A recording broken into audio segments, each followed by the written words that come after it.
Mga puso Ilonggo film nga kande magapakita sa madalom nga pagtuo kag debosyon sa mga Ilonggo kay Nuestra Señora de la Candelaria. Nakatutok Kim Salinas. Kalabag na sa ngalan niya. Hindi ba nang... Madamo na ang nagakalangkag nga malantaw sa regular screenings ang full-length Ilonggo film nga kande.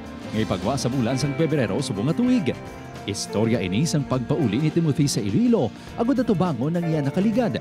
Kag kung paano nang inbahin si Nuestra Señora de la Candelaria sa iya kabuhi, upod ang iaabyan ni si Boy Boy.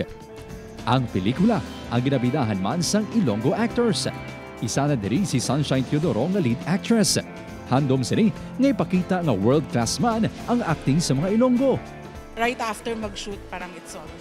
I'm super excited. Ginpatigayon ang red carpet special preview sang pelikula sa isa ka mall sa Mandurriao. Sunod sa FAMAS winning director sang pelikula, ginapakita diri ang madalom nga pagtuo kay debosyon sang Ilonggo sa patroness sa Western Visayas. Makita man sa pelikula ang Haro Fiesta. Very, very proud because I always believe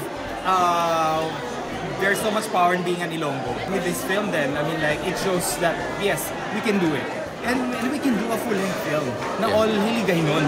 You know, with our own culture, reflecting our own culture from food to the fiesta. Ang kande ang ginakabig regalo sa Ilonggo community sunod sa producer sang pelikula. We assure you of a movie that will touch everyone's lives.